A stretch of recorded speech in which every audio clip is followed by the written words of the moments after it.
de toda la vida. Mucho capacidad brutal.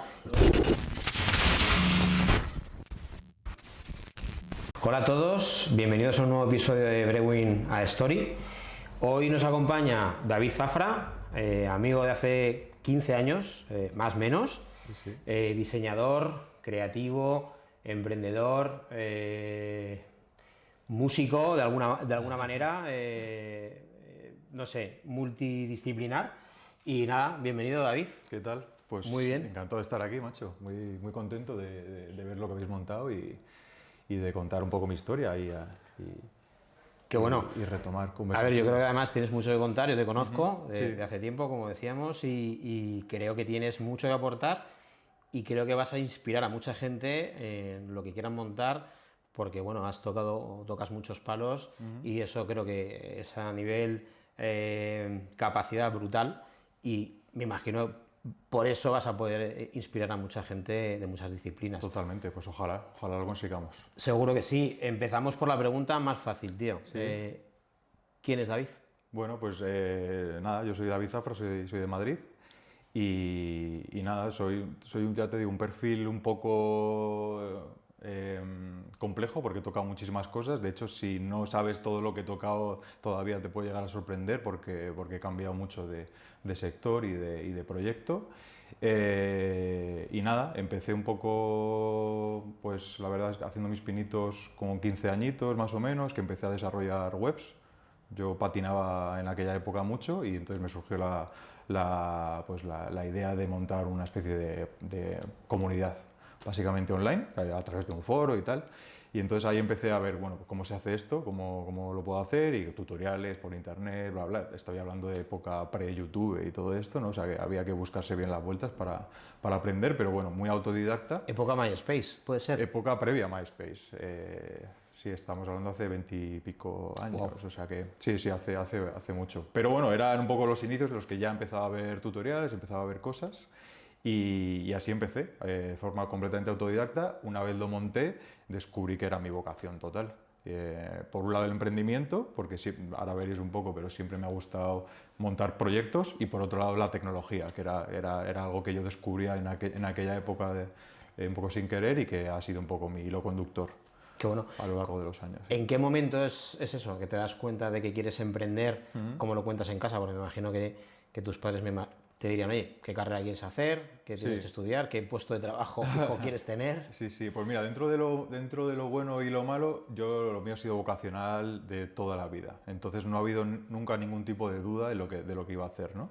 Cuando yo ya 16, 17 años, empecé a trabajar para una empresa alemana que se llamaba Powerslide, del mundo de patinaje, donde les llevaba las webs, diseñaba producto también físico, hacía ruedas, hacía patines, hacía camisetas, hacía un poco de todo. Y entonces, claro, ellos ya vieron que o sea, yo no había ni terminado el colegio, ya tenía mi primer sueldo, entonces ya me veían completamente ubicado. Obviamente, al terminar el colegio, mi idea, la verdad, era directamente pues seguir desarrollándome como profesional y ya está, ¿no? Pero sí que había ahí pues cierta espinita de mis padres de, oye, tienes que estudiar algo por si acaso, ¿no? Porque igual, a ver si esto va a ser algo pasajero y esto de la tecnología no va a ningún lado, ¿no? Luego el mundo claramente no ha sido así, pero entonces ahí decidí apuntarme al Instituto Europeo de Diseño, que es donde estudié yo, una diplomatura en diseño digital, que ya te digo, era una carrera muy nueva en aquella época. Básicamente son 2 años de diseño en general, donde tocas todas las ramas, tocas desde industrial, moda, gráfico, todo, y un último año de especialización, ¿no? Entonces los de gráfico acaban en impresión, los de digital acabamos en pantalla. Y eso es lo que estuve estudiando. Sí es verdad que yo tenía las ventajas de que tenía pues eso, ciertos conocimientos en bastantes cosas que en la carrera se quedaban para mi nivel un poco básicas, y entonces conseguí que me las convalidaran, haciendo un poco los exámenes de final por adelantado, para poder tener las tardes libres y empezar a trabajar simultáneamente. Joder. Y entonces empecé a trabajar en McCann Erickson a la vez, que es una agencia de las top agencias de publicidad, sí. Y fui de las primeras personas del equipo de Interactive. porque en aquella época todavía las agencias eran muy televisión y Sí, sí, sí. imprenta. De hecho, era herramientas tipo Flash, ¿no? Si no recuerdo mal. Bueno, sí, sí, justo al principio todo lo que hacíamos de diseño era Flash, era la época Flash, me hice un Sí, curso sí, de sí, sí. Flash para aprender a programar Flash y Macan tenía un equipo en Barcelona y justo arrancaron el equipo de Interactive de Madrid, eran los primeros que tocábamos web y yo fui de los primeros. Al Qué principio bueno, entré tío. como freelance y luego me posicioné ahí. Entonces eso más o menos fue mi etapa de los 18 a los 21 años, más o menos. Ahí entiendo que a partir de los 21 es cuando ya empiezas a tener la necesidad de emprender. Sí, o sea, yo, a ver, ahí ya era muy inquieto, entonces yo ya ahí estaba viendo, pues, que había, pues, ciertas cosas que me gustaría intentar probar.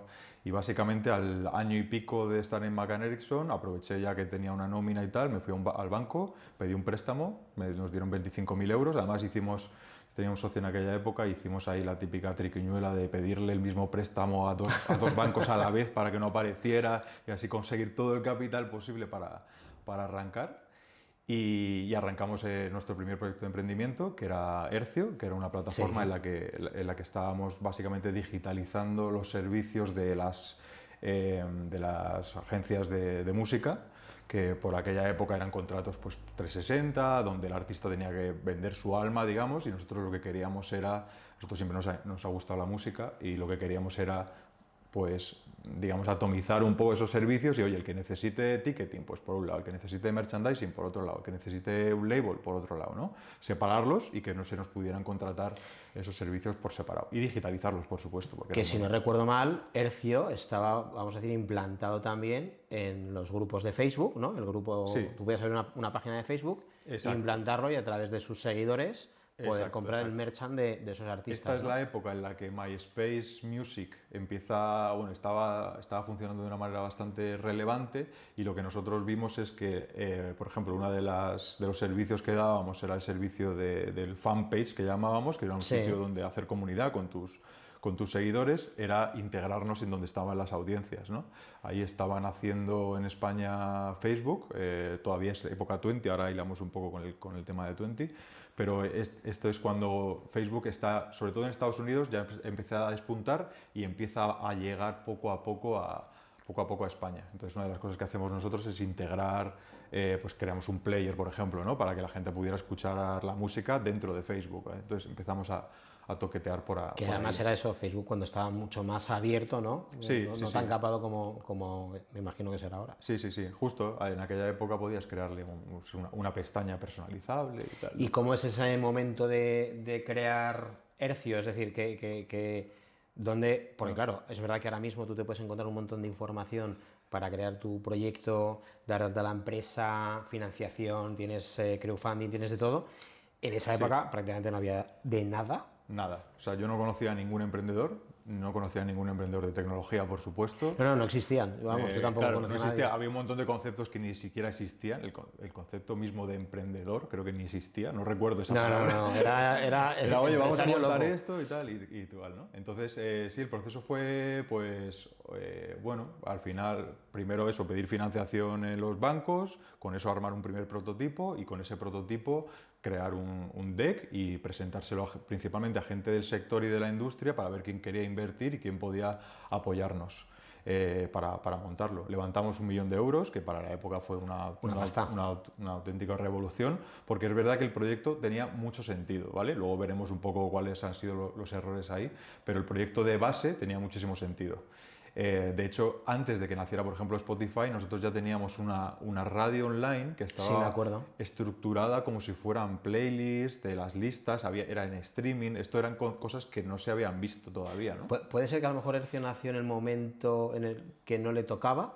Si llega a 100%. nacer, yo qué sé, 3 años después o 5 años después. Sí, 100% por algunos detalles que luego vimos con el tiempo, ¿no? Que es que, pues, por ejemplo, nosotros, bueno, llegamos a tener 50.000 artistas usándonos, ¿eh? O sea, Joder, es verdad. prácticamente colapsamos todos los artistas de España, teníamos una long tail muy grande de artistas pequeñitos y también teníamos por el otro lado los grandes, llevábamos a Alejandro Sanz, por ejemplo, ¿no?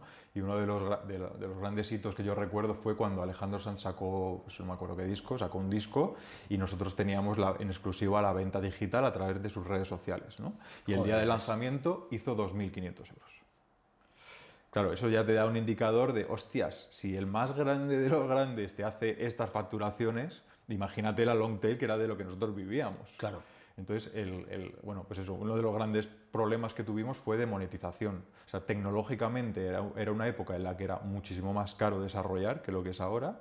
Por lo tanto, teníamos un equipo de desarrolladores y que cobraban todos una pasta y que era complicado de mantener. Y por otro lado, una monetización muy baja porque la monetización seguía siendo física.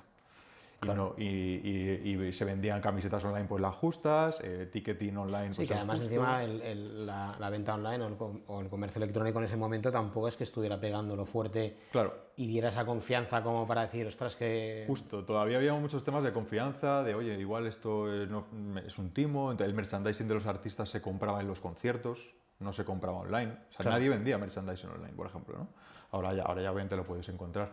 Entonces, claro, estábamos en un momento de transición. Os adelantasteis De transición absoluta. a la época. Sí, sí, sí. Y luego otra de las cosas que hicimos fue la radio, que para mí también era un proyectazo brutal, que era el radio la radio de Hercio, que lo que hacíamos era, por similitudes artistas grandes, te recomendábamos artistas emergentes. Entonces tú decías, a mí me gusta Alejandro Sanz, y yo digo, pues Alejandro Sanz, tengo estos 10 artistas pequeñitos que son del mismo ¿Qué te rollo. puede gustar? Y entonces era una manera de descubrir artistas Joder, pequeñitos, ¿no? qué bueno, tío. ¿Y os habéis llegado a pensar a lo mejor que es el momento de volver a sacar un Hercio 2.0? Pues macho, puede ser, puede ser. Si el único tema es ahora, ¿no? ¿A dónde le prestas la atención Claro, ahora claro, y claro. el foco, ¿no? Pero sin duda yo creo que habría hueco ahora mismo para retomar ahí. Qué bueno. Y entonces en aquella época básicamente lo que yo hice, como yo al final era muy friki de producto y tal, pero no tenía ni idea de empresas, no tenía ni idea de montar cosas, ¿no?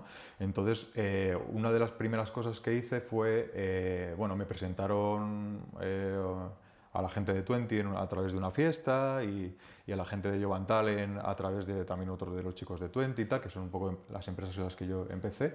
Y entonces yo lo que hacía era intercambio de participaciones. En plan, oye, pues tú me ayudas a levantar pasta, con la financiación, tú me ayudas a cuadrar mejor el producto o al go-to-market, y entonces entramos en una especie de era en la que eso, intercambiábamos todos participaciones y nos ayudábamos entre todos, ¿no? De ahí que yo fui el primer diseñador de Twenty, el primer diseñador un poco oficial de Twenty. Les estuve ayudando bastante tiempo, pues bueno, el primer año, te diría yo, más o menos, los primeros diseños un poco oficiales de Twenty los organicé yo, y una vez empezó a Twenty a despuntar como despuntó, pues básicamente me llevé a todo mi equipo de McCann Erickson y ese fue el primer equipo de producto Qué bestia, de tío. Twenty, ¿no? Qué bestia, que de hecho lo reventó Twenty. Exacto, y Twenty, bueno, cogió la curva que ya todos conocemos y se acabó vendiendo por 80 millones a Telefónica y fue uno de los primeros grandes casos de éxito Sí, que yo tuve la oportunidad de vivir desde un PowerPoint prácticamente. Entonces fue una etapa, por ejemplo, esa brutal, ¿no? De haberla vivido. ¿Y cómo es el momento que, claro, porque esa transición de crear tu proyecto, a darlo todo ahí y luego que llega esa oportunidad de Twenty, porque ser partícipe de ese lanzamiento, de ese crecimiento, ¿cómo consigues convivir en ese momento Hercio con Twenty? Sí. O sea, yo lo que hago es lo llevo todo un poco como en paralelo. Entonces, pues por ejemplo, hubo momentos en los que no teníamos dinero ni para ponernos un sueldo en Hercio, ¿no? Entonces, ¿qué es lo que hacía yo? Pues trabajaba con Twenty y con Jovan Talent. Entonces, mi salario venía, bueno, no solo mi salario, porque yo pagaba con lo que cobraba el mío y el de 2 o 3 más. Joder. Y así también nos ayudaba a financiar el proyecto. Y no Bueno, solo... que eso es ser un emprendedor al final, buscarse las Claro, castañas yo para me buscaba poder la vida de, que bueno, pues funcione. si ya no puedo pedir más financiación y hay que seguir pagando nóminas, pues lo hacíamos así. Y justo, eso es más o menos un poco la evolución que llevó. Entonces estuve como muy metido en Twenty al principio y luego lo mismo me pasó con Jovan Talent. Jovan Talent es otra de las tecnológicas así importantes españolas, unicornio, está ahora valorada en 2 billones, un empresón. Cuando yo lo conocí, pues conocí a Felipe, que me lo presentaron y tal, y apareció por ahí por la oficina. Yo tenía, me acuerdo él se acordará perfectamente de esto, ¿no? Teníamos un local y teníamos todas las paredes llenas de pantallazos, de screenshots, de correcciones de experiencia y tal. El tío lo flipó, nos contó un poco la idea que tenía, que no es nada que ver con lo que ya era ahora. Y a mí me encantó de ellos que ellos, claro, ellos venían de consultoría, McKinsey y tal, y digo, tío, yo estos skills los necesito a mi lado. Sí, sí, que era el punto perfecto para fusionarse en ese momento. Exacto, entonces ahí hicimos lo mismo, un acuerdo ahí de intercambio de participaciones que luego obviamente pues nos han venido muy bien a todos y eventualmente cuando Hercio ya empieza pues a no poderse mantener, porque al final pues eso, nos comían los gastos, pues tomamos la decisión en un momento dado ya a los 5 o 6 años, o sea, le dimos, Joder, sí, le sí. dimos todas las vueltas posibles, pivotamos todo lo posible. Aguantasteis mucho. Aguantamos bastante, sí, pero eventualmente hay que moverse porque si no te No, es que consumen, te ¿sabes? descapitalizas Claro. y puede ser peor Sí, todavía. también eso, era una etapa pues, en la que yo era muy joven, pues oye, no necesitaba, yo vivía con mis padres, en plan, oye, yo puedo vivir con 0 euros, o sea, más o menos, ¿no? Sí, que lo tenías resuelto, pero que al final Claro. tampoco Pero, era plan de estar así toda tu vida. exacto, el tiempo pasa y tal. Entonces ahí surge la oportunidad de que Jovan Talent absorba todo mi equipo de desarrolladores y me absorba a mí como parte de su equipo. Y entonces ahí empezamos la etapa de Jovan Talent. Qué bueno. Que fue una etapa también, pues hay mil historias que contar de montañas rusas, ¿no? Porque hubo una época que nos fuimos a vivir a Málaga, por ejemplo, porque nos dieron una subvención y había que ser empresa malagueña, así que nos hicimos empresa malagueña, ¿no? Pues joder, una oficina allí y todos para Málaga. ¿Y cómo es ese momento, tío? Decir, oye, a los colegas, a la familia, hasta luego, me pira Málaga. Sí, sí, no, a ver, lo flipaban. O sea, aparte, ya te digo, en aquella época no había emprendedores alrededor nuestro. Entonces yo era un poco loco, ¿sabes? En ese aspecto. Sí, sí, que no Pero, tenías miedo al riesgo de sí, qué puede pasar, ¿no? pero es verdad que, joder, las oportunidades estaban cerca, ya empezaba a haber en prensa casos de éxito y ya, oye, decías, hostia, igual hay algo aquí, ¿no? Entonces merece la pena un poco arriesgar un poco más. Qué bueno. A ver, lo hemos hablado en otros capítulos, en otros episodios, perdón. Al final son trenes que te pasan por delante y que te tienes que subir. Claro, exacto. Y si tienes esa chispa, tío, es que te acabas agarrando y subes. Sí, sí. Y lo que venga, vino. Totalmente. Y luego lo que aprendes por el camino, ¿eh? Que ya te digo que yo, vamos, mi claro, formación claro. real ha sido esa, esos años al principio son empresas que cuando empiezas, pues oye, que tú tienes 1000 sombreros, o sea, Claro, yo mi 100%. foco era producto, pero yo hacía de todo, yo hacía Qué bueno. contrataciones, hacía marketing, hacía de todo. Qué bueno. Al final conseguiste una base muy bestia para, me imagino, lo que hoy haces, ¿no? Pero háblanos también de la parte mundo hostelería, porque ¿Vale? antes decías eso, que has tocado muchos palos y claro, cómo casa el mundo design con el mundo hostelería. Sí, pues mira, esto también surge de una manera muy orgánica. En esta última etapa de Jovan Talent cerramos Hercio, yo estaba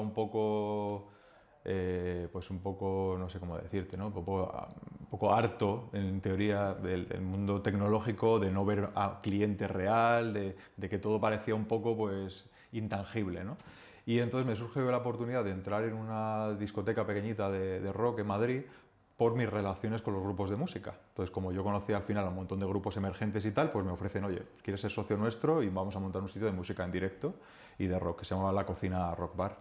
Que era muy divertida. Que era, sí, fue una revolución en Madrid porque Lo fue. creamos un ambiente muy, muy chulo. Vino a cantar Maná, ¿sabes? O sea, era una locura todo lo que pasaba ahí dentro. Y nada, entramos con muy poquito capital y fue un cohete espacial aquello, fue un caso de éxito también espectacular. Y ahí de repente, pues eso, mi balanza del día a día era un 20% tecnología, 80% mundo físico. Y ahí nos surgió la oportunidad de montar después un restaurante que tenía también música en vivo. Después montamos una discoteca de música electrónica que era Goya Social Club. Sí, también otro festival Y de ahí lugar. también nació otro de los, bueno, dos de los proyectos con los que todavía seguimos después de tantos años, que siguen funcionando súper bien, que son Yatai Market, que es un mercado de cocina asiática y de street food que está en el centro de Madrid, donde alquilamos puestos de cocina. Que es un modelo además bastante curioso, ahora nos cuentas un poco. Ahora profundizamos ahí que mola bastante.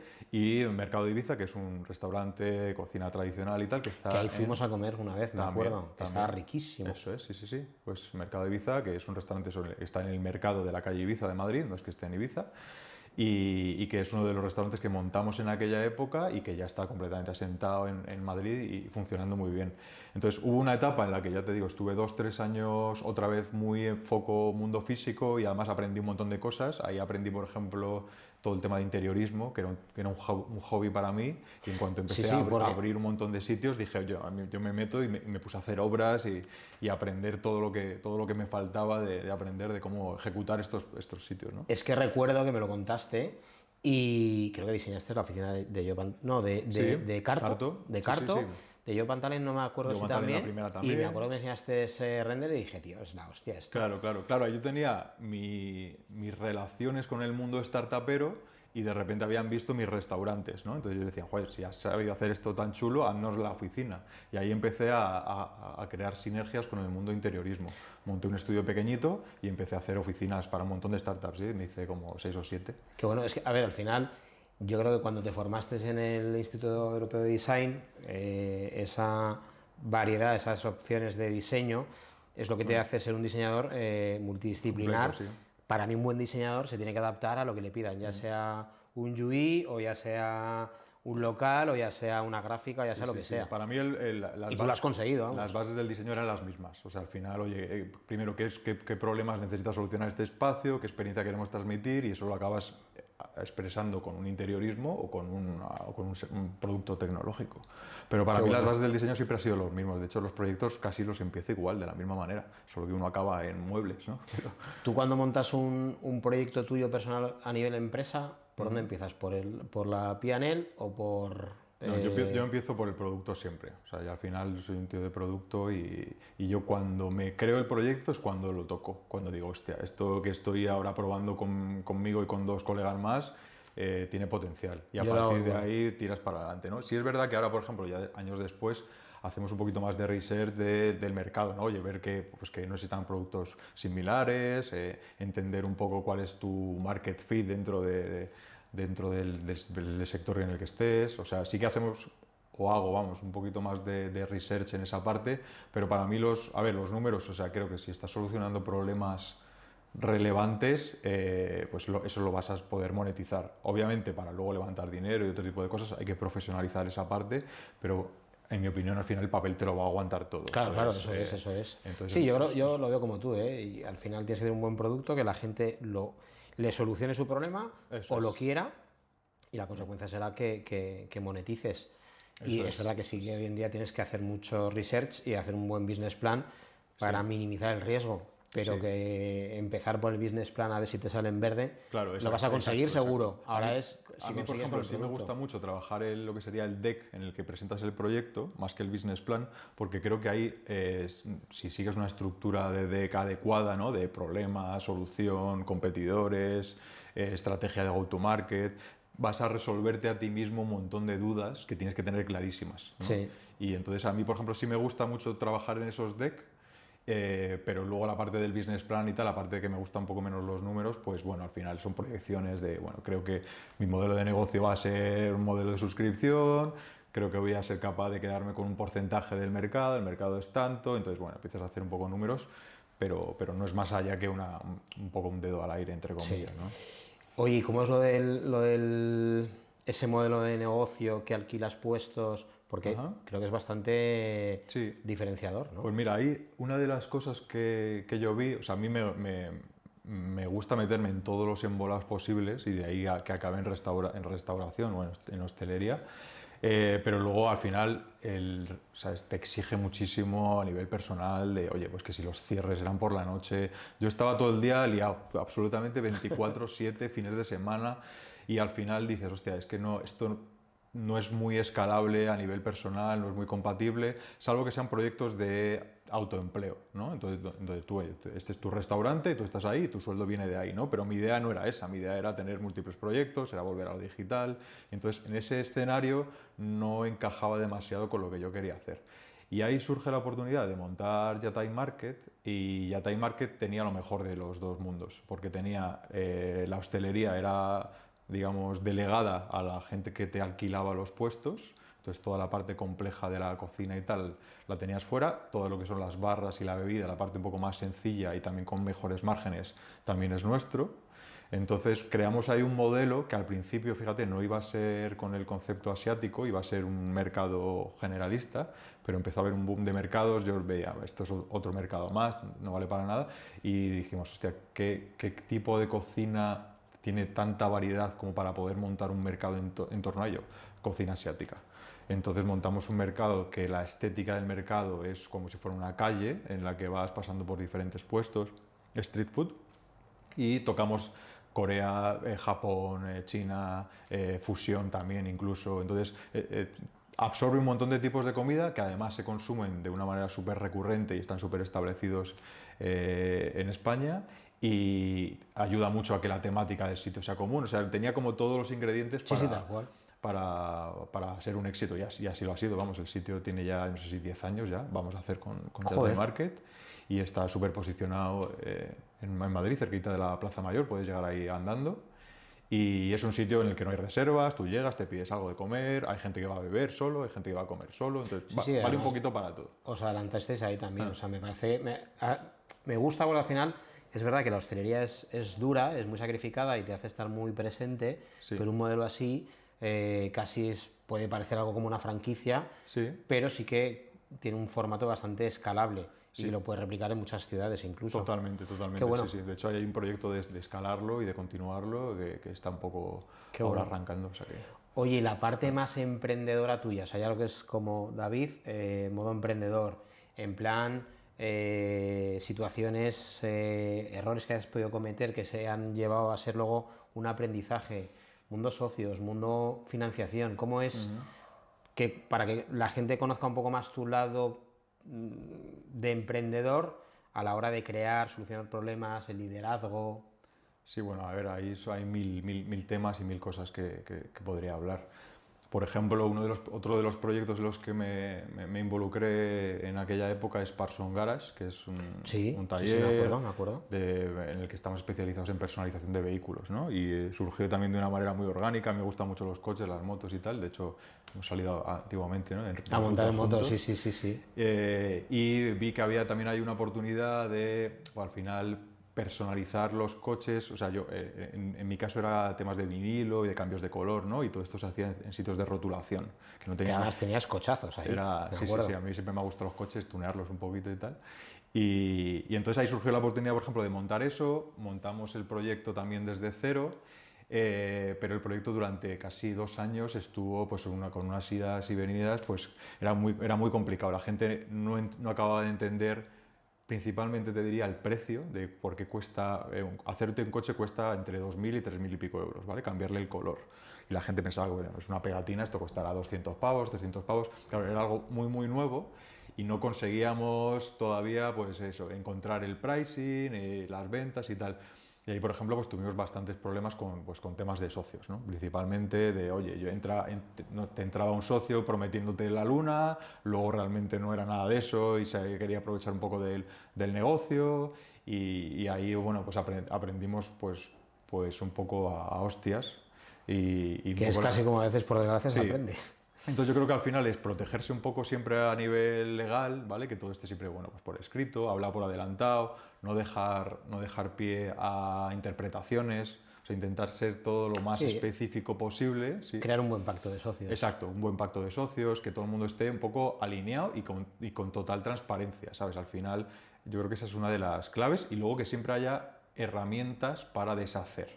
Entonces, oye, si ahora te entra un socio prometiéndote que te va a abrir, como nos pasó a nosotros, ¿no? Que nos iba a abrir 4 Parsons por España y que nos iba a traer no sé cuántos clientes, y luego no ocurre, que tengas una capacidad legal de deshacer aquello, porque si no te mata. No, claro, ¿No? Te lleva a quebrar directamente.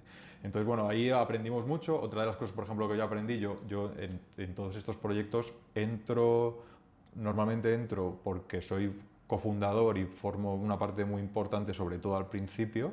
Definimos la marca, el branding, la visión del proyecto y tal, pero yo eventualmente me gusta diluirme y hacer hueco a los que los trabajan, porque si no los intereses no se alinean. Bueno, entonces, imagínate que yo tengo el 80% de Parson, pero el tío que trabaja en Parson y se queda ahí 20 horas al día tiene un 2%, ¿no? Pues eso crea una fricción que sé que acaba Sí, es cuestión de tiempo. matando el proyecto. Entonces, otra de las cosas, por ejemplo, que yo hago en estos proyectos es que poco a poco voy dejando o voy vendiéndole trocitos o voy dejando hueco para que los que lo trabajen... Sí, que pueda crecer y que al final, ya que se lo está currando, que tenga un beneficio, no solamente en nómina, sino en acciones. Claro, sí, sí. A mí me gusta que este tipo de empresas siempre se premie también con equity.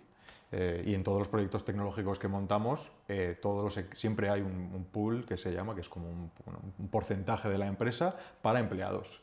Porque al final son todo startups, son proyectos con mucho riesgo, en los que los salarios no van a ser tan competitivos y esto se premia de esta manera, ¿no? Sí, nosotros en Iscrema tenemos las Phantom Share Eso, para ciertos empleados que bueno, pues llevan tiempo, están muy metidos de lleno y casi reman al 200% como cualquier fundador, ¿no?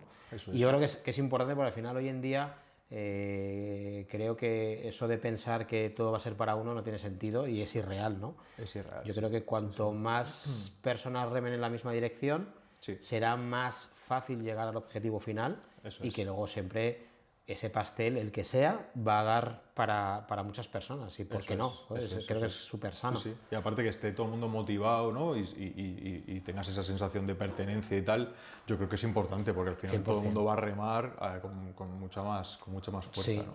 ¿Cómo gestionas las crisis? ¿Cómo gestionas, pues eso, momentos de, oye, a lo mejor hay un mes que no puedes pagar nóminas o cualquier situación? ¿Cómo las gestionas a nivel personal?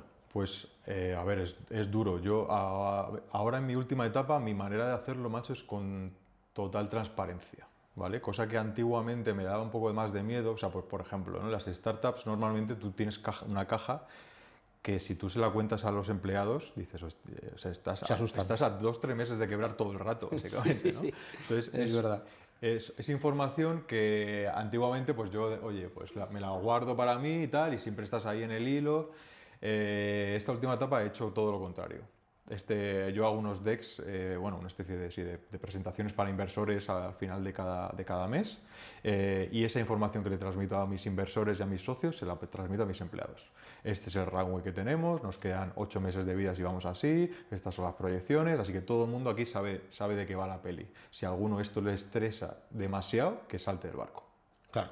Y eso es como lo estamos haciendo. Entonces, si de repente el proyecto va mal y tal, oye, todo el mundo sabíamos dónde estábamos, la apuesta ha sido de todos y ya está.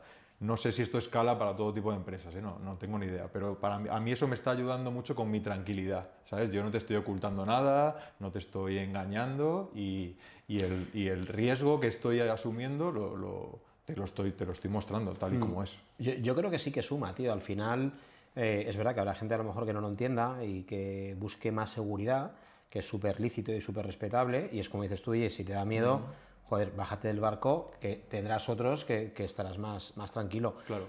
Pero creo que si tú trasladas toda transparencia al equipo, más allá de los inversores, que por supuesto, creo que son conscientes o les haces conscientes de la situación que tienen o que tiene la empresa en ese momento, y creo que van a ayudar seguramente a que eso vaya mejor. Eso es. Porque hay gente a lo mejor que piensa pues que porque tengas una empresa y haya X personas, pues eres rico.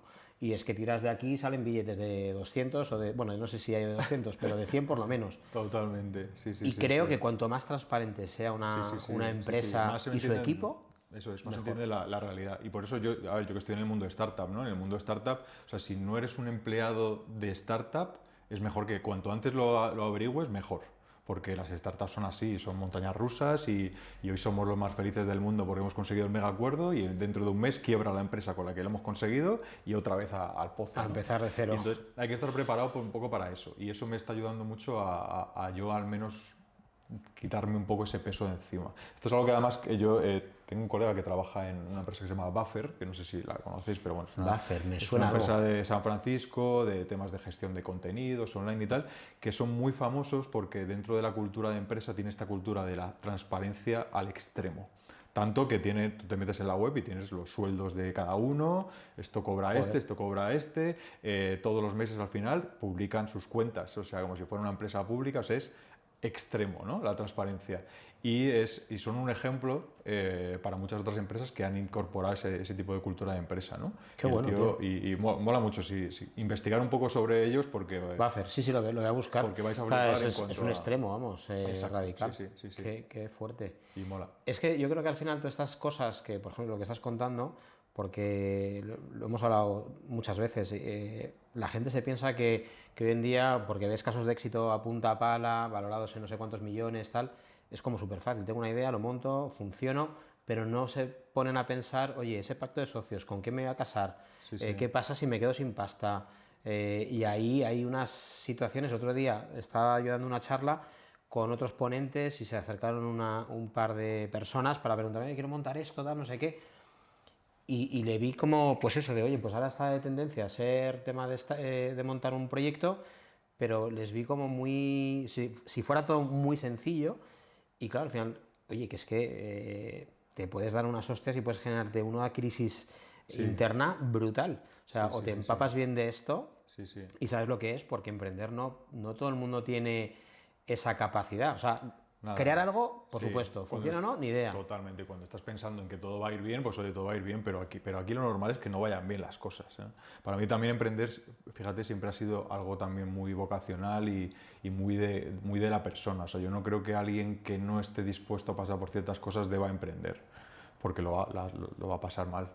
Porque o sea, Pues, mi vida, o sea, yo no tengo una separación entre mi trabajo y mi vida, ¿sabes? Yo soy esto y estoy todo el rato pendiente de una cosa o de otra y tal, entonces hay que estar un poco también lo que preparado es para eso. conciliar, no concilias. O sea, concilias, Sí, pero que al final está siempre tu proyecto encima. exacto, o sea, tú aquí no acabas a las 5, te vas a casa y desconectas, o sea, no hay una desconexión. Tal Sí que cual. hay conciliación, o sea, yo por ejemplo tengo 2 hijas y sí que hay conciliación, o sea, yo estoy presente, yo las cosas que quiero hacer con ellas las hago, quiero llevarlas al cole todos los días, pues las llevo al cole todos los días, ¿no? O sea, sí que hay una posibilidad de una capacidad de conciliación en ese sentido, de organizarte mucho más la vida.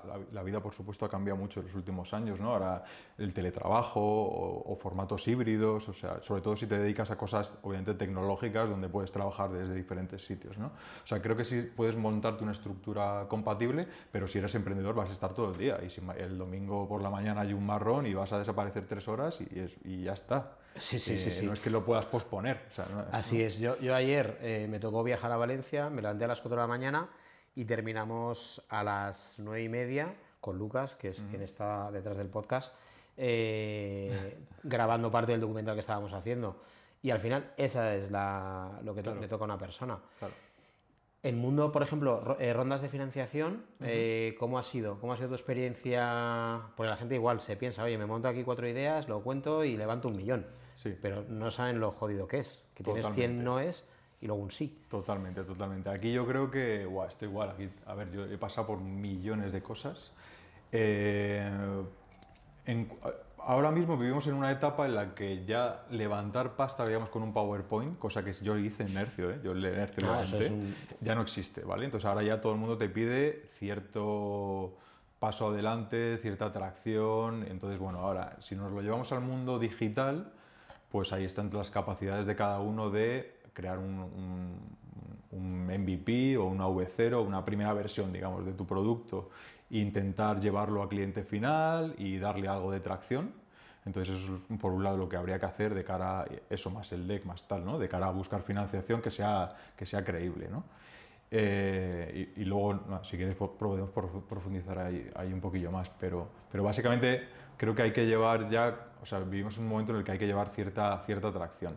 Y luego, por otro lado, hay que entender muy bien las tipologías de inversor que hay, ¿no? Por un lado, normalmente en este tipo de empresas hay una parte siempre de family and friends, que es gente que básicamente cree en ti porque te conoce y que básicamente pues, te van a ayudar, ¿no? De la manera que sea, ¿no? Pero ahí, por ejemplo, es muy, muy importante que todo el mundo tenga claro que las startups son de máximo riesgo. Entonces que es todo el mundo que sepa por defecto, vas a perder tu dinero, estás ok, ¿no? Lo vas a perder. Entonces ahí ya, y de ahí todo va a ir a mejor, ¿sabes? De perderlo a Tal no cual. perderlo, todo va a ir a mejor, pero que nadie se crea que esto es una lotería que te ha tocado ya por defecto, ¿no? Entonces, que tener esas cosas muy claras, agradecer mucho el apoyo a la gente cercana, que nadie invierta dinero con el que no pueda vivir y que tengan en cuenta toda esa parte, ¿no? Esa sería la parte de Family and Friends. Luego hay una parte muy interesante que son lo que serían los business angels o gente individual, donde ahí yo lo que aconsejo es encontrar gente del sector en el que estés, búscate socios que lo más importante que te vayan a dar no son sus 50.000 o 100.000 euros, va a ser que te van a abrir puertas de comercialización y de go-to-market, que es un poco la parte más importante que hay ahora, ¿no? Casi como un mentor, ¿no? Sí, mentores que te puedan ayudar con experiencia y que te puedan abrir puertas. O sea, creo que eso es lo que yo más valoraría en la parte de Business Angels. Y luego ya si lo llevamos al último nivel serían los fondos, los VCs, que ahí hay diferentes tipologías de fondos. Tienes fondos early stage, que son los que están invirtiendo en ideas que acaban de nacer y que tienen muy poquita atracción. Fondos de growth, que es, oye, yo ya he demostrado con estas, poniendo en el caso de, por ejemplo, de vosotros, ¿no? He abierto 10, ya tengo unos márgenes, ya tengo unos números y tal, ahora quiero montar 100, ¿no? Entonces ahí te vas a los fondos de growth y luego ya pues fondos ya pues más grandes de series F o la que necesites, que es básicamente son fondos de growth a otra escala. Y ahí lo que hay que tener mucho cuidado es entender bien cuáles son esos los pactos de socios y la letra pequeña. Porque sí que hay, si al final no has tenido mucha experiencia con esto, sí que hay muchos detalles que pueden marcar la diferencia, en el que, por ejemplo, hay estatutos de preferencia en eventos de liquidez, por ejemplo. Esto puede hacer que si mañana de repente vendas, imagínate que vendes por 10 millones, ¿no? Pues los primeros 9 millones van a devolver a los que tienen esa cláusula. Y entonces se reparte 1 millón entre el resto y de repente dice, hostia, he vendido por 10 millones y me ha tocado 20.000 euros. Ese tipo de situaciones ocurren y entonces hay que asesorarse muy bien con que todo esté bien organizado. Y bueno, es un mundo, por supuesto, complicado, entonces hay que asesorarse bien y entenderlo bien. Sí. Y básicamente al final el buscar financiación en esa línea, no tanto a lo mejor un Family and Friends o incluso un Business Angel, pero el mundo VC, mundo private, entiendo que al final es casi un trabajo diario que te quita foco de tu proyecto. Sí, esto es una putada también porque en eventos, bueno, en proyectos digamos que tengan curvas de crecimiento muy rápidas, las rondas de financiación casi se van solapando.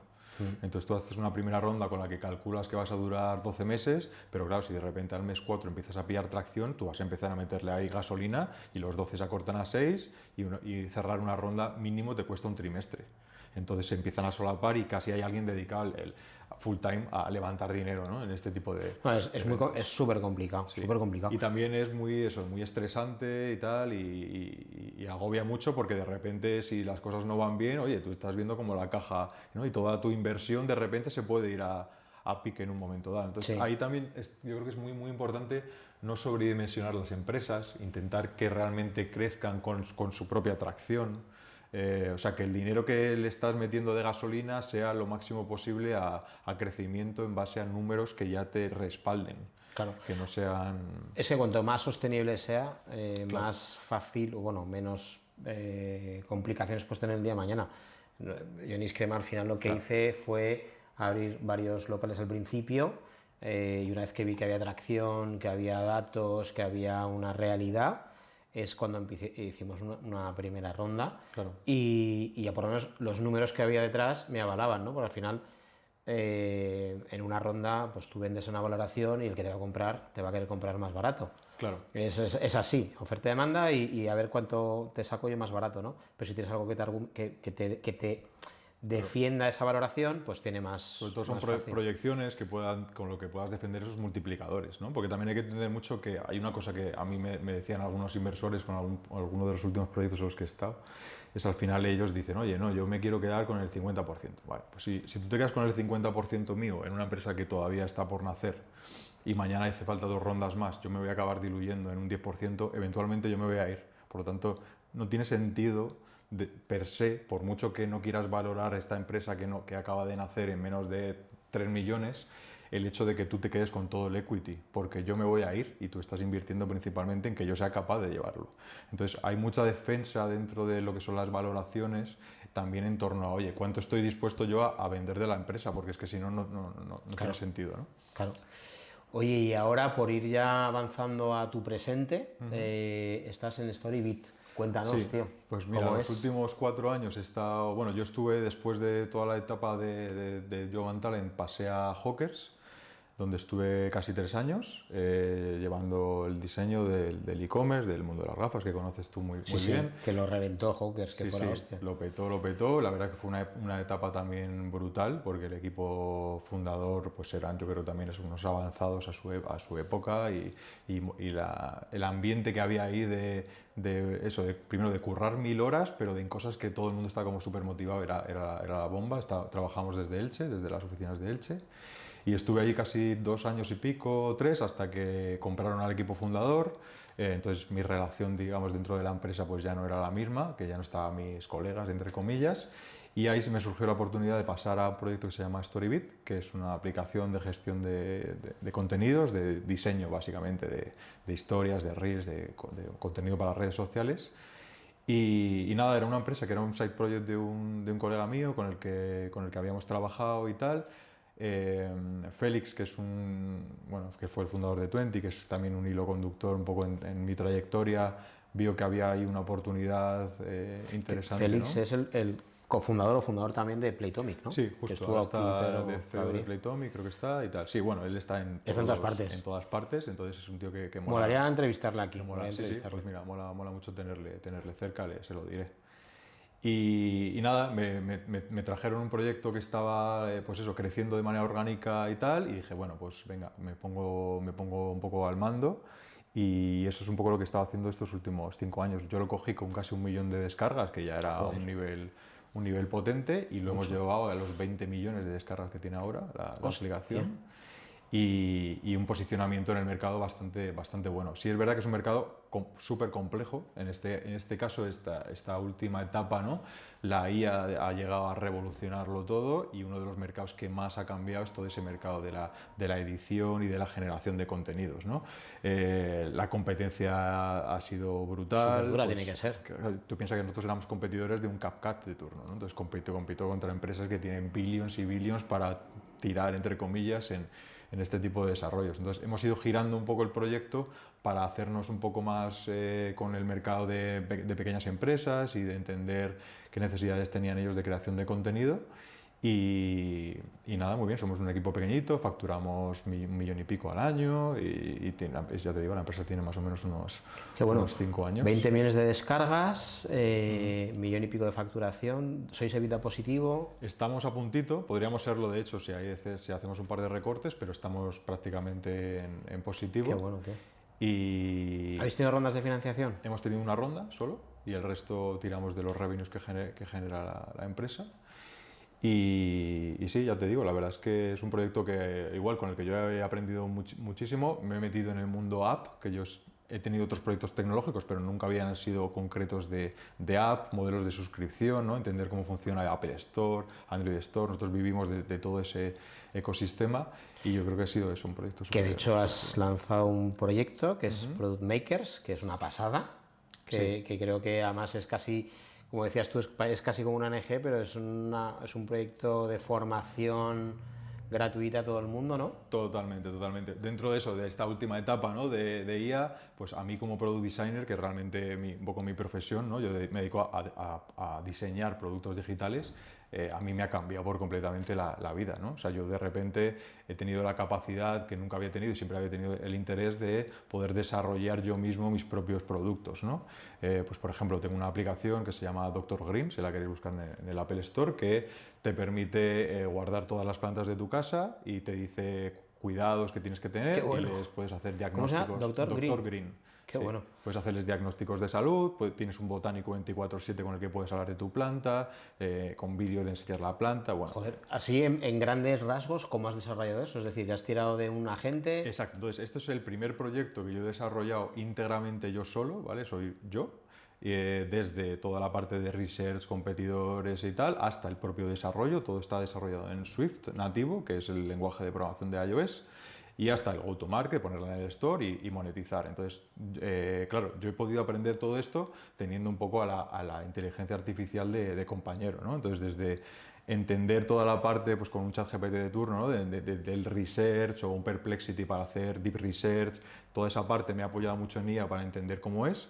Y luego yo, para desarrollar, utilizo una herramienta que se llama Cursor, que es una de las más conocidas ahora, que es básicamente un editor de código fuente en el que tienes un agente a tu lado y entonces en vez de programar escribiendo código, programas prompteando Qué qué bueno. quieres que pase.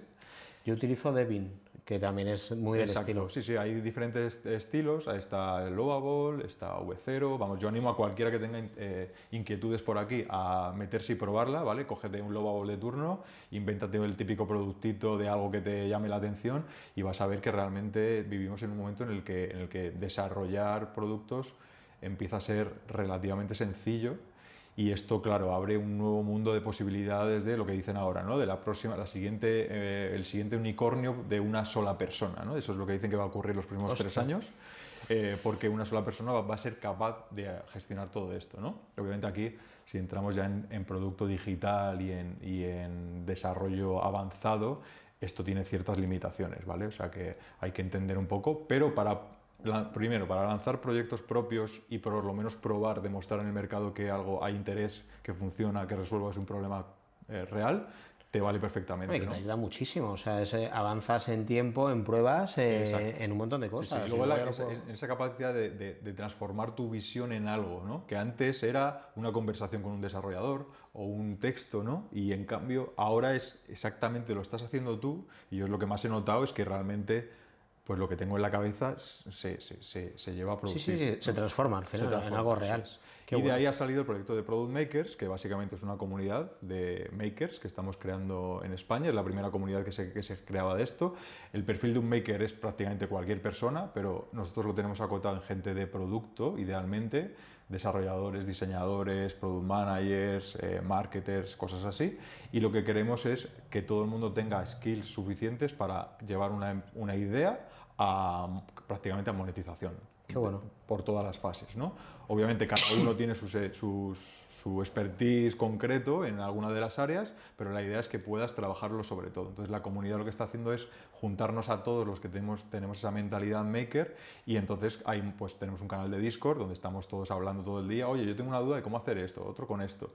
Mola mucho porque hay líderes de todas las empresas de producto tochas de España, está pues que si el director de producto de Cabify, de Globo, de Es que lo que habéis Playtomic, montado ¿no? mola muchísimo. O sea, me Entonces, parece súper. es un sitio en el que yo recomiendo, si tenéis inquietudes de este tipo, es someteros a nuestro canal de Discord. Y luego, además, lo que estamos haciendo es todos los martes a las 6 de la tarde en nuestro canal de YouTube. Hacemos un streaming en riguroso directo donde trabajamos producto digital en vivo. Entonces, por ejemplo, la primera etapa, la primera temporada de Product Makers que acaba de terminar, que han sido 10 capítulos, 10 streamings, hemos desarrollado la plataforma de productmakers.ai en vivo, en streaming. Qué bueno. De tal manera que, oye, aquí no hay trampa ni cartón. O sea, Sí, esto es lo que encendemos hay. y empezamos a desarrollar. Que si lo quieres copiar, tienes aquí 10 capítulos para hacer algo Claro, tal y sobre cual. todo para que la gente vea que no hay miedos, que de repente yo me atasco y no funciona nada y cómo lo resuelvo. Entonces es una metodología, enseñar el proceso al completo que está teniendo mucho Qué bueno. éxito. Proyectos reales con personas reales. Eso Que al es, final sí, sí. que la gente puede hacerlo. Eso es. Qué Es bueno. muy poquita teoría y mucha práctica. Qué bueno. ¿Y tú que eres tan inquieto, tío, qué es el siguiente paso? Pues mira, el siguiente paso obviamente va a ser AI First, ¿vale? Ahora mismo yo creo que una de las conversaciones que tenía hace unos días con un fondo era que vivimos en una etapa en la que la digitalización que vivimos hace unos años, en la que todas las pymes, ¿no? De repente empezaron a construir que si sus SaaS y tal, ¿no? Sus herramientas se digitalizaron, ahora vivimos en un momento en el que todo eso hay que repensarlo desde cero. O sea, todo lo que habíamos pensado, porque había que hacerlo de una manera, ahora se puede hacer de otra manera. Se puede hacer más fácil, estamos hablando de productos en los que no hay interface, en los que igual es llamadas de teléfono y WhatsApp y con eso te trabajas. Entonces, creo que va a haber una oportunidad brutal en los próximos 5 años en repensarlo absolutamente todo, desde la base. Así que nada, mi idea es continuar, por supuesto, pues desarrollando productos de este tipo. Espero poder contar pronto un proyecto con el que andamos ahora empezando y ya demostrando cierta atracción relacionada con temas de agentes de voz y cómo resolver problemas reales a través de voz y de conversaciones naturales. bueno, la verdad es que me tiene bueno. loco porque es espectacular Seremos todo oídos. verlo funcionar, así que nada, espero poder contar muy pronto más detalles de Y cómo va esto. yo ver una demo. Totalmente, totalmente. Oye, la parte ya, para ir ya enfocándonos Sí. al final, la parte más personal, para ti, ¿qué es el éxito? Pues mira, esta es una pregunta muy graciosa porque mi speech de mi boda fue en torno a eso. Porque al final, ¿no? Parece que como que estás todo el rato buscando como un éxito mayor, ¿no? O estás mirando al de al lado, de, jo, mira, este ha vendido por 50 millones, este otro y tal, y estás como siempre frustrado de, tío, yo no lo he conseguido, ¿no? Llevo tantos años, me han pasado todos los proyectazos brutales y no he conseguido el éxito, ¿no? Esa era un poco mi reflexión. Y luego de repente dices, pero qué coño, si yo tengo, tío, tengo la casa de mis sueños, el coche de mis sueños, una familia brutal, digo, si esto no es éxito, ¿no? ¿Qué es? Claro, eso es. Y entonces ahí lo asumí un poco de, tío, yo ya vivo en ese ambiente de éxito, entonces creo que hay que hacer un poco de introspectiva, ¿no? Y de darse cuenta de que probablemente estemos viviendo ya nuestro propio éxito, que obviamente siempre todo es mejorable, ¿no? Y puedes ir a más y hay que tener aspiraciones, pero esa fue un poco mi reflexión. O sea, creo que mi vida ahora es de éxito absoluto. O sea, y si dijera lo contrario sería pues una falta de respeto. Que bueno, lo veo igual. Al final el éxito es lo que estamos viviendo en el día a día. Estar vivos ya es un éxito. Claro. Y joder, a veces no te das cuenta de lo que tienes y te pones a ser egoísta, entre comillas, contigo mismo y decir, oye, para, si es que tienes lo que necesitas en ese momento, ¿no? Totalmente, totalmente. ¿Una cena con amigos cómo es? ¿Habláis de curro o lo tenéis capao? Pues macho, depende un poco del grupo de amigos. Yo la verdad que yo tengo como dos grupos principalmente, uno más de amigos del cole de toda la vida y tal, donde sí que hay perfiles, joder, pues tengo amigos desarrolladores, gente que está en consultoría y la verdad es que nos gusta mucho hablar de proyectos, de empresas y de cosas así, ¿eh? O sea que sí que es algo que a nosotros naturalmente nos gusta. Mi mujer también es product designer, entonces en casa hablamos mucho de producto. Entonces, Ostras, no claro. conseguís parar. Entonces, no paramos, pero bueno, que sale de una manera como muy natural. O sea, que al final, y a mí me gusta mucho, me encanta hablar de empresas, de emprendedores, de proyectos, de cosas así. A mí es algo que vamos, de hecho, luego si hablamos un poco de tema podcast y tal, pero yo todo lo que consumo no es ciencia ficción, es esto. Entonces, a mí personalmente, pues me funciona, ¿no? Y luego tengo otro grupillo más de gente del barrio y tal, donde, por ejemplo, lo que más nos gusta es la música. Entonces ahí nuestro foco siempre son música, nos encanta la música electrónica. Que te has hecho unos cuantos viajes con Deni Cruz. Eso es. Yo tengo pues muy cerca a mi primo, que también es mi socio y que es casi pues eso, un hermano para mí y que está muy metido en el sector de la música y sigue siendo ese vínculo que tengo yo con la música, que para mí es uno de mis hobbies favoritos, ¿no? Entonces eso Sí. me mantiene cerca y también me gusta mucho ver cómo está evolucionando ese sector, cómo se está profesionalizando mucho.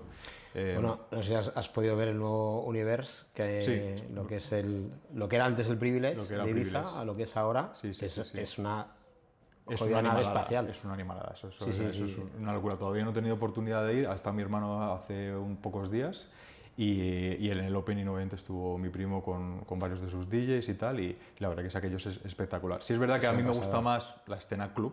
O sea, Sí, claro, a mí soy del también. club, pero mola un montón tener todas estas posibilidades y tal. Ha cambiado mucho. Cuando nos conocimos estábamos prácticamente metidos en música los dos. Totalmente. Yo Y estaba si ves la evolución, con Goya. ha cambiado un montón. Sí, nada, claro, nada que ver. Ahí sí que pues igual, yo creo que fuimos un poco adelantados, macho, porque era una cosa como muy nicho y muy friki, y ahora de repente escuchar electrónica, mi hija pequeña. Sí, claro. Entonces, Qué bueno, tío. Oye, sí. ¿y un libro que recomiendes? Pues tío, a mí últimamente me ha gustado mucho el de Losing My Virginity, que es el de Richard Branson, que en el que cuenta un poco su historia.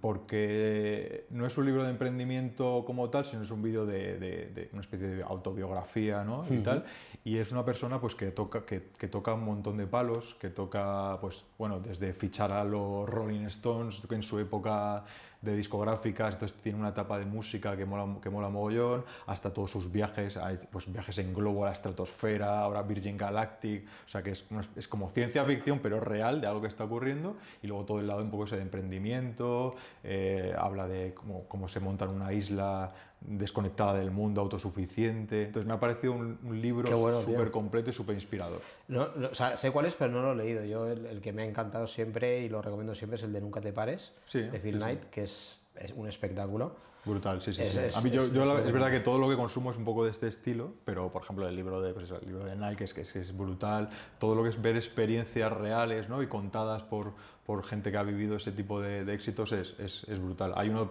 en relación con tecnología, por ejemplo, que se llama Founders at Work, que coge, no sé si son 10 o 15 casos de diferentes startups tecnológicas y tal, y te las cuenta también en primera persona, Qué bueno, que también tío. mola mucho. Qué bueno. ¿Y una serie?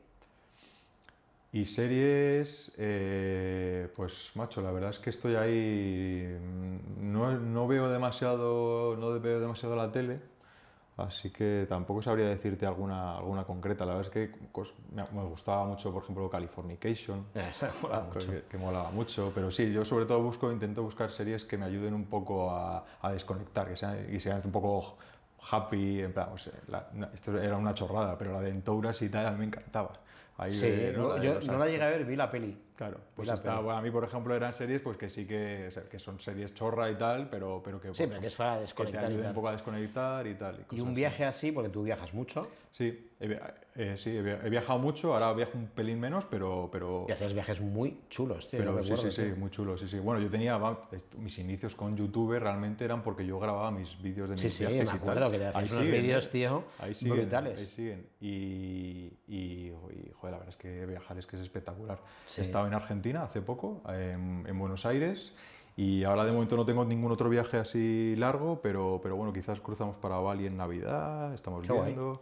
qué Pero guay. sí, yo creo que viajar es la hostia porque te abre un montón el coco de experiencias y tal. Y cuando estás un poco en tu día a día, enfocado mirando hacia abajo, como que se te olvida el mundo que existe, ¿sabes? Y entonces 100%. hay que darse un viaje largo de vez en cuando. Sí.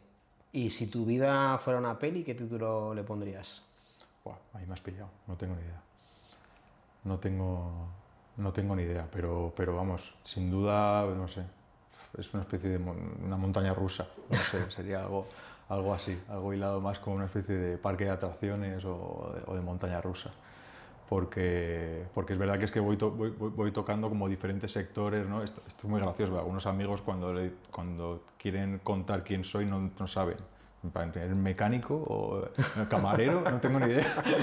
Y entonces yo creo que esa es la gracia, podría ser esa, ¿no? Como el hombre de los mil sombreros. Qué bueno, yo te pondría el creador. Por lo que creas, de hecho hay una peli que se llama El Creador, que es de IA, Ah, qué entonces bueno. ahora de repente es como el creador. Pues mira. Y oye, ya para terminar, dos últimas preguntas, ¿a quién traerías a este podcast? Aparte de Félix. Pues mira, yo te iba a decir, a mí pues una persona que es un mentor para mí y un gran amigo es Felipe Navío, que es el fundador de Jovan Talent, o incluso Juan, su socio, con los que tengo una relación buenísima y que es gente súper interesante, que no solo han levantado una empresa desde un PowerPoint hasta un unicornio, se han hecho algo realmente difícil, pero que también están muy metidos en el ecosistema emprendedor. Están invirtiendo en un montón de empresas, están apoyando a un montón de emprendedores y tienen una visión transversal de todo que es súper motivadora. Qué Así bueno, que yo te diría que uno de ellos dos sería la bomba que le tuvieras por aquí. qué bueno. Y bueno, pues ahí cogemos el testigo y molaría muchísimo, Genial. porque creo que tiene mucho que contar. Pues a Y ya ver. por último, ¿a quién dedicarías este podcast? Pues la verdad es que se lo dedicaría yo creo que a mi familia, macho. Yo creo que a mi mujer porque tiene no sé, tiene el cielo vendido conmigo. Qué bueno. que, que ha estado alrededor de todo lo que he hecho, macho, y porque nosotros llevamos un montón de años y no es sencillo, yo creo, estar al lado de alguien que va cambiando y tanto de ritmo y tal, ¿no? Y además siempre encuentro como, de repente estás debajo y siempre encuentro la energía para ir a por lo siguiente y tal. Y bueno, está claro que su apoyo es fundamental. Y luego también a mis amigos, la verdad, a mi familia, a la gente que está cerca de ti al final y Sí, la gente que te apoya joder, al final. y te apoya, macho, Claro, claro. y te eleva y te empuja, ¿no? Que es la dices, gente que te quiere de verdad tío, y que van a estar contigo lo pase normal lo que sería pase. aquí pararme los pies, oye, ¿por qué no te buscas un curro? Que ahora ya tienes ofertas de puta madre y tal, búscate un curro bien pagado y ya está. Y no sé, A ver, eso es porque ahora- confían plenamente en ti. Sí, O sea, al sí, sí. final es verdad que las parejas, tío, son como las, entre comillas, las grandes olvidadas, pero aguantan carros y carretas Claro. y te apoyan. O sea, mi mujer es igual. O sea, al final, claro, es con el hombro en el que realmente puedes llorar tranquilamente Sí. porque pase lo que pase, al 100% te está apoyando. Sí, sí. Y Y saben se eso, que al merecen- final se merecen todo. tu motivación también es importante. Es que si yo en casa ya no tuviera esta motivación, sería muy, muy duro Claro. hacer todo lo que hacemos. Qué bueno, tío. Oye, David, pues millones de gracias por Pues nada, tío, venirte. Me ha vamos. encantado. O sea, ya te conocía, te sigo todo, pero escuchar de primera mano de ti, joder, me ha flipado más. O sea, yo ya sabía que eras un crack, pues ahora es el siguiente nivel. Muchísimas gracias, macho. Y un placer. Además, ya te decía al inicio, macho, es que yo... Bueno, espera, que no se me olvide. Tema café, ¿Qué ¿no? café? Claro. Tema café, que es ¿Qué que yo- café? Porque, tío, es que está tan inmerso Sí, en tu historia que ni te he preguntado cómo te tomas el café tú. Sí. A ver, yo tengo una super cafetera de estas y tal, o sea, sí me gusta, sé que no es el ideal, pero sí que me gusta mucho, yo tomo café a diario, me encanta. Para mí el café, macho, ha sido, ya te digo, una de mis pasiones. Mi madre le hacía mucha gracia esto, ¿no? Pero que yo con 11, 12 años cogía los tuppers estos de café helado, de Cartedor, y me los comía a cucharadas. O sea, el sabor del café me ha flipado desde muy, muy Qué pequeño. bueno, tío. De hecho, ahora consumo helados de café, o sea, me encanta el café y me encanta todo lo que estáis haciendo, macho. Me encanta, bueno, el branding, por supuesto, la estética Joder, que le muchas estáis dando, la gracias. experiencia y estos nuevos cafés helados y tal, que me parece espectacular. O sea, Nada, la gente está encantada. enhorabuena. ¿Tu máquina muele café? sí, muele café. Pues ahora te damos un paquete de Perfecto, café pues oye. y unas latas para que las lleves y cargues ahí la nevera de café Encantado. frío y rico, tío. Encantado, es un placer y me encanta el proyecto y me encanta cómo lo Muchas estáis, gracias, cómo lo estáis muchas gracias. planteando, así que enhorabuena. Señor, Pues nada, macho, millones de gracias. igualmente, un placer. hasta luego. Bye.